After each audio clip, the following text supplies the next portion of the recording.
Hello friends, and welcome to this next video in the Responsibility Leadership series. Today I'll be talking to you about the responsibility of problem solving. In another way, what I say is problem solving actually should be your second nature. Now in this series, I had put up a few videos.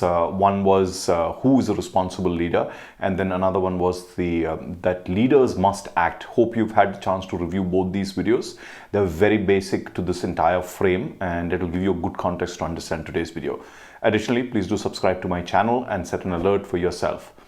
Now, talking about the video at hand today and the topic at hand today, problem solving is one of the most critical skills that any one of us needs to have. And this is not just about being a good professional or a subject matter expert working on something. This is about any field of our life. We need to problem solve when it comes to relationships, our own discipline, lifestyle, health, and you name it. So why is this problem solving such an important area of discussion? And in spite of the fact that a lot of people have given it attention, written books, trained, coached, and created frameworks, why does it still happen that we continue to have challenges with problem solving? Well, one, for a reason that most of us do not take interest to develop the problem solving abilities in all areas of our life. We typically look to others to give us solutions or find a solution for ourselves, or sometimes we just borrow pre-cooked solutions. So that ability to develop solutions to problems doesn't come up. And that's one real reason. The other is that definitely as a subpart of this or an extension of this, we do not understand the intricacies. So here in this video, I'm going to talk about some of the intricacies of problem solving, and then I would request you to take this understanding and start practicing towards making problem solving your second nature. Now, I'll give you a very simple frame to understand how you should develop your problem solving ability. It is what I call the trilateral attack on problems. You will become great at problem solving if you develop your attitude, power, and action towards problem solving. And that's something that I'm going to be talking about in depth today. First up, the attitude of problem solving. In the responsibility frame, pretty much everything has responsibility as the most important anchor. Now, like I said some time back, a lot of us do not develop problem solving ability because we never really take an interest in honing this capability. So the first element of the attitude of problem solving is take responsibility of your life.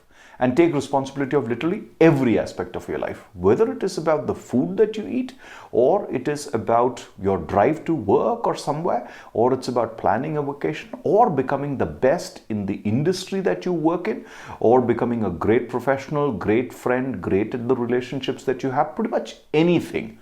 Start with taking responsibility. Very often, our attention span lacks. Our focus lacks. We forget things. We don't pay attention to things. We miss out on things because we are not taking real responsibility. We may want to think that we are taking responsibility. Some of us even confuse with prioritizing and taking responsibility. You could prioritize things, but you still could be taking responsibility of your entire life. So I welcome you to take charge of every single thing of your life and not ignore things.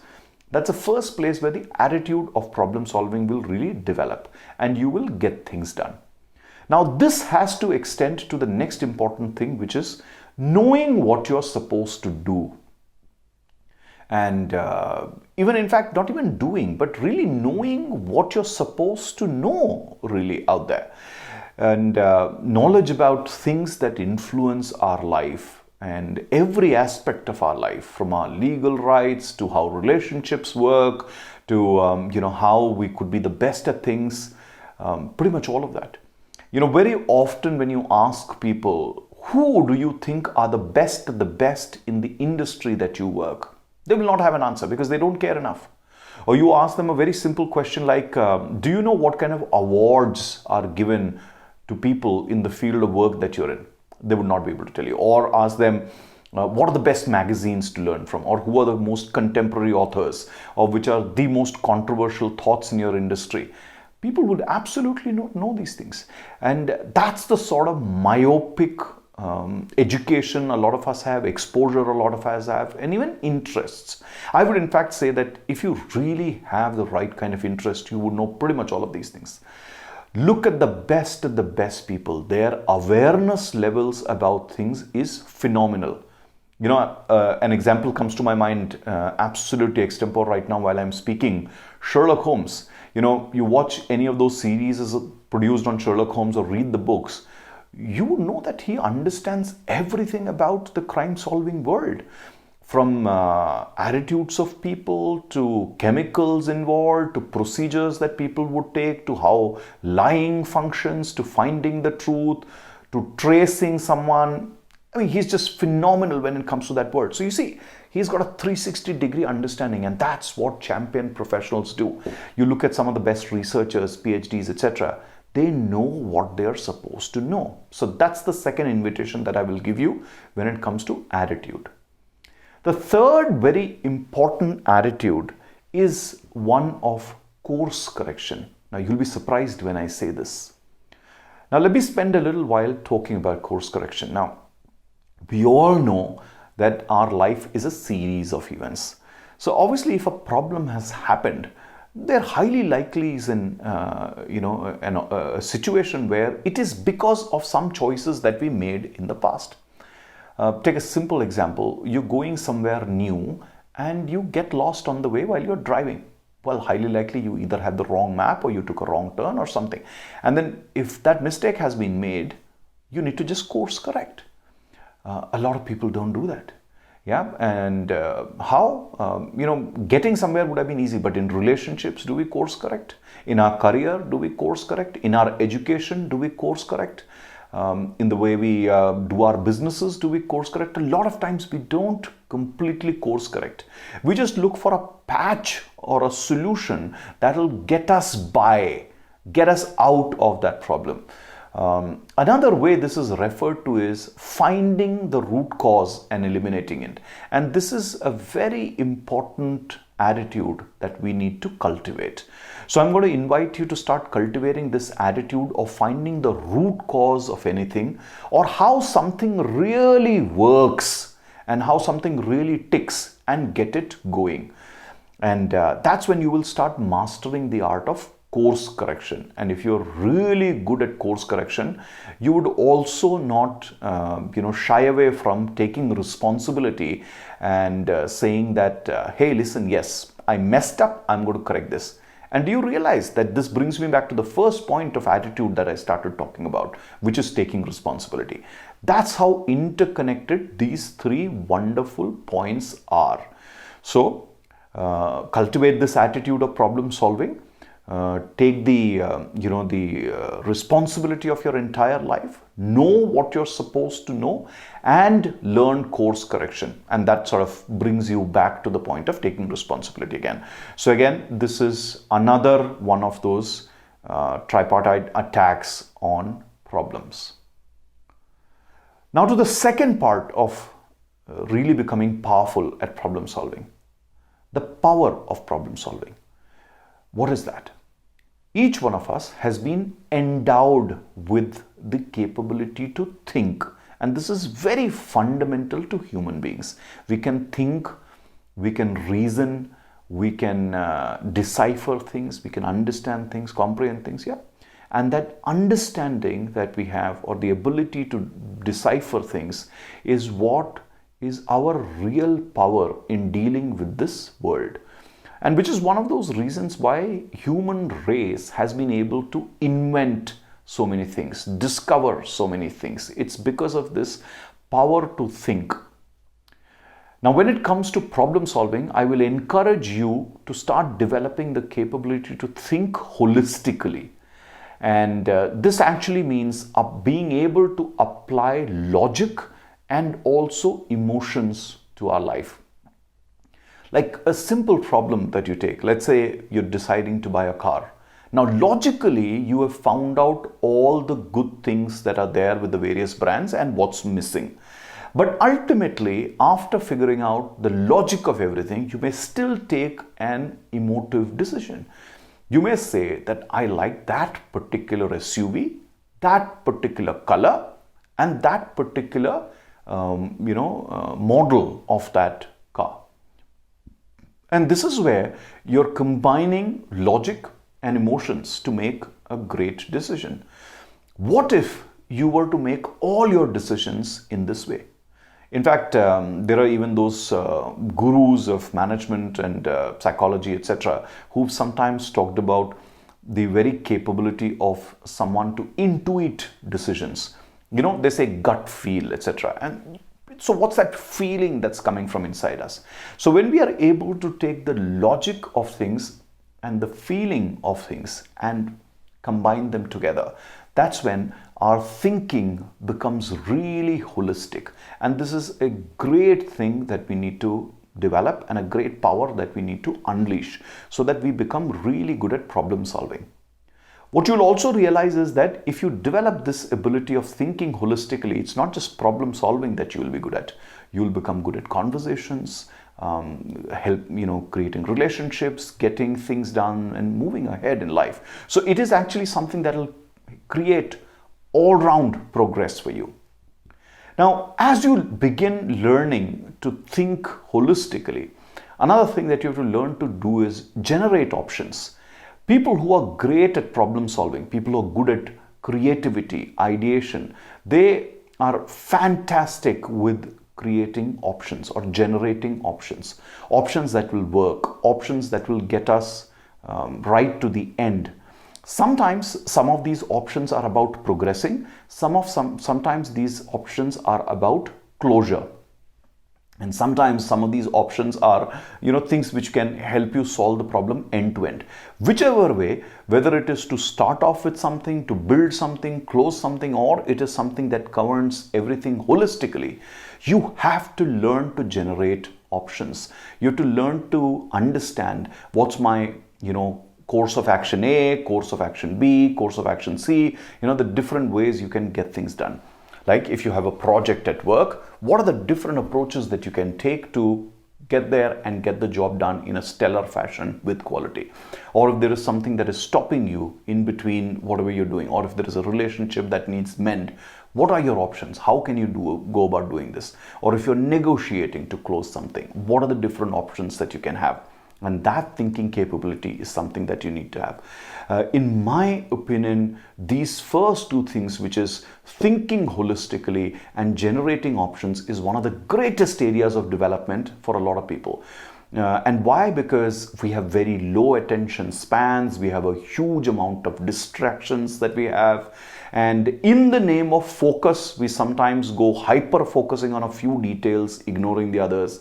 And because of a lot of these reasons, what's happening there is that we are not holistically thinking, creatively thinking at better solutions.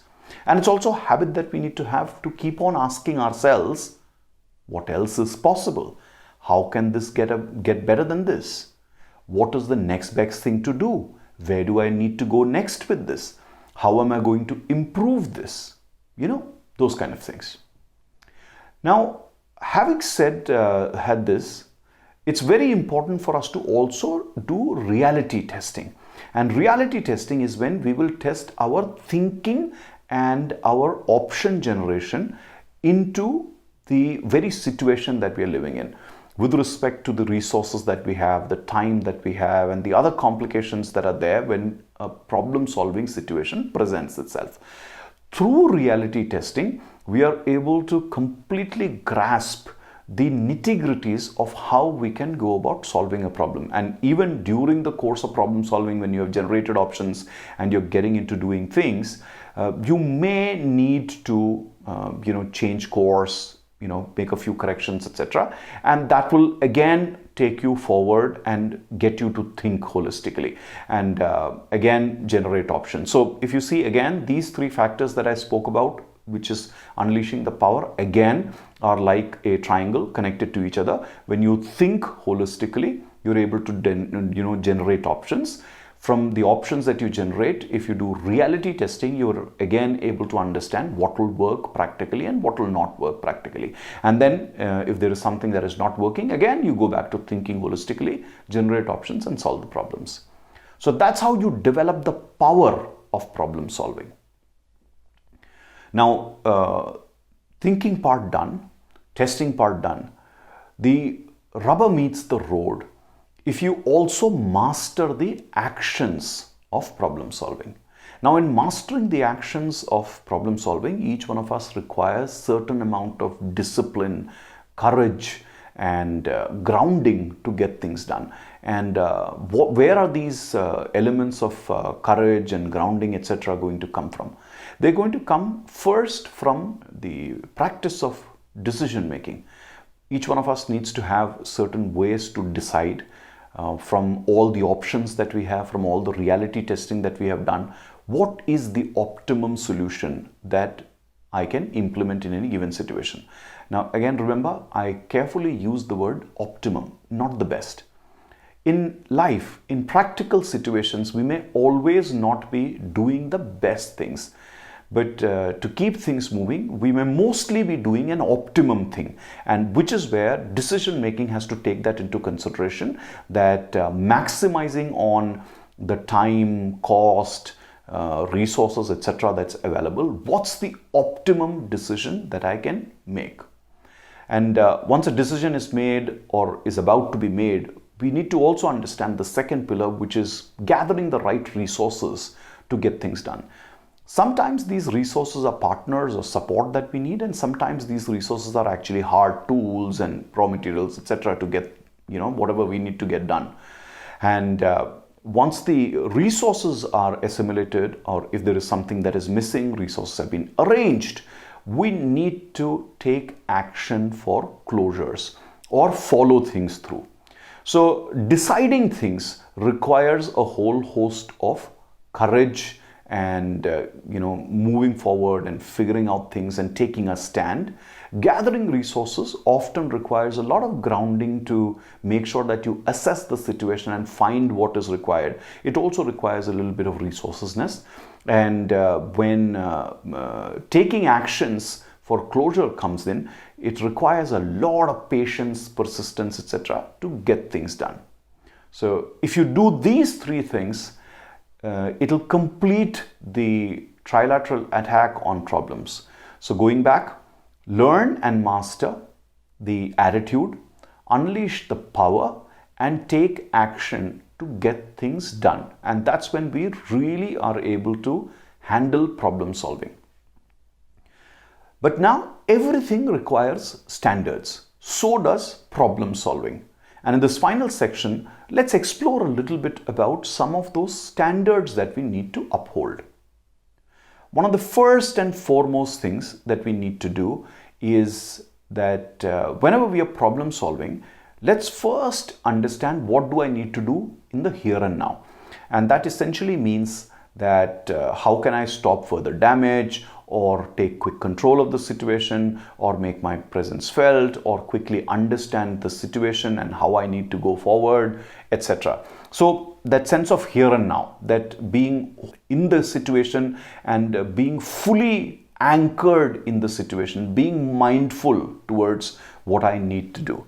Now, as you do this mindfulness exercise of responding to the here and now, also remember a caution that don't get stuck in urgency. And this is where a lot of people panic, they go into a pressure syndrome, they also start exerting pressure on others, etc. And that can sometimes be very detrimental to problem solving. So whenever you are in this kind of a situation where there is a problem, respond to the here and now, but do not get stuck in urgency. The next thing is, as you respond to the here and now, also realize what is the overall situation and what's my opportunity, and how can I make the most of the situation, and what's the best that can happen. And that will help us start looking at the problem holistically so that we can take things towards an ultimate gain. Now, let's say something's broken down and it's not working, or there is a relationship that's going into a problem. Responding to the here and now would mean How do I arrest the situation and not let any more damage happen? Whereas looking at the opportunity could mean that now that we are learning this lesson, how can I make this better for the future so that this kind of a problem doesn't happen? Yeah, that's how these two are different. But as I look at opportunity, the caution here also is don't become too opportunistic. Sometimes we also, and a lot of us tend to also use problems and problem situations as a leverage to manipulate the situation in our favor. A lot of us may sometimes tend to play hero. Some of us may, in relationships, when problem happen, try to settle scores and all those things. Now, to you, it may look like an opportunity, but it's actually being opportunistic, and it can really create a lot of problems for you. Even at the workplace, if you're doing a project and a problem has happened and suddenly you start pulling out your hero stunts in the middle of that, it may actually go detrimental to the team environment and the cohesiveness of the team.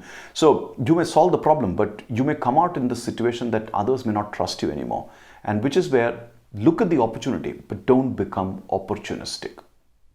The third important standard to follow is taking others along, and which is where it's about acting relative to others. This is especially if the problem doesn't concern only you, or maybe just you and one more person. So if it is just you or there's just one more person, then it's fairly easy to manage. But if it is a life situation, a family situation, a society situation, a work situation where there are multiple other people involved, often called stakeholders or participants in the issue, then definitely take others along.